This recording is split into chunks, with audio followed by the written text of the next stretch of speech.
Sheldon's absence was notable in Georgie and Mandy's first marriage series premiere, but there was a good reason for the young Sheldon spin-off not to include Georgie's little brother. Georgie and Mandy's First Marriage Season 1, Episode 1 brilliantly set up the scene for the sitcom's main storylines, introducing new characters like Reuben and expanding on those who only briefly appeared before, like Connor. Georgie and Mandy staying at the McAllisters inevitably made Jim and Audrey more central, and it even briefly brought back two young Sheldon alums with Meemore and Mary's cameo in Georgie and Mandy's First Marriage premiere. Georgie and Mandy's First Marriage Episode 1 including Mary and Meemore nonetheless highlighted Sheldon's evident absence, especially in light of Missy's upcoming appearance in Season 1, Episode 2. Georgie and Mandy's First Marriage's focus on Georgie after all makes all the Coopers a major part of the young Sheldon spin-off, and Sheldon had up until recently been at the very center of both Big Bang Theory and young Sheldon, making his absence in Georgie and Mandy's First Marriage feel particularly apparent. However, Sheldon's absence could not have been avoided based on what Big Bang Theory and young Sheldon already established. A major storyline of young Sheldon Season 7 focused on Sheldon choosing a grad school after Season 6 ending storyline had him trying to spruce up his grad school applications by finding a summer program he could attend last minute.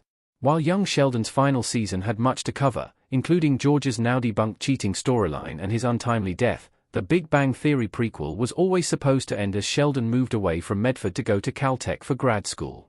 Indeed, Sheldon is absent from Georgie and Mandy's First Marriage Episode 1 because he is at Caltech in California. The Big Bang Theory established Sheldon as a genius and followed him through the years in his professional and personal life, detailing his struggles but also his major success of winning a Nobel Prize along with his wife Amy for their superasymmetry theory. However, young Sheldon was created to follow the young genius during his time in Medford, Texas, when he defied all regular expectations by starting to attend high school at 9. Indeed, with Georgie and Mandy's first marriage following the months and possibly years after Sheldon's move, Sheldon could have never been regularly a part of it. How old is Sheldon in Georgie and Mandy's first marriage?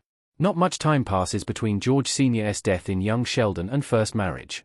Big Bang Theory had already established how George Sr. died when Sheldon was 14, at the same age as Sheldon's move to Caltech for grad school.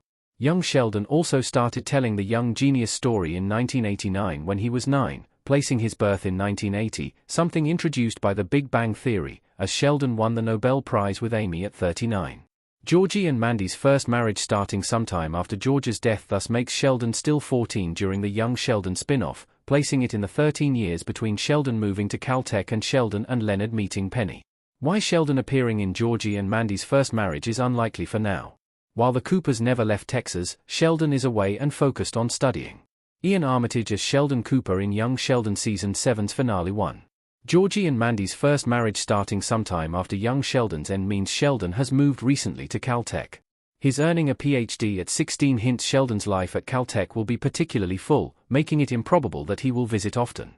Indeed, this makes it unlikely for Sheldon to appear anytime soon on Georgie and Mandy's first marriage. The Big Bang Theory also established how little Sheldon visited home, only happening on occasions when he was already in Texas, when he faced crises, when he needed to patch things up with his brother, or when Missy was about to give birth. Moreover, with only Reuben and Connor as new characters in Georgie and Mandy's first marriage, the young Sheldon spin-off has inherited the majority of its key characters from the TBBT spin-off. That is the case even if Missy, Mary, and Meemore will only appear in some episodes, thus making Sheldon's appearance soon even more unlikely, as it would feel too much like a continuation of young Sheldon. While Sheldon's return would only make sense during the holidays story-wise, his return cannot be completely ruled out. Indeed, with Jim Parsons being at the center of the Big Bang Theory and appearing in young Sheldon while also doing the voiceover for each episode, Ian Armitage's bigger role in Georgie and Mandy's first marriage cannot be dismissed. Still, based on Georgie and Mandy's first marriage's bigger focus on the McAllisters and Sheldon's own story's trajectory, it will be unlikely to see the young genius anytime soon back on the young Sheldon spin-off.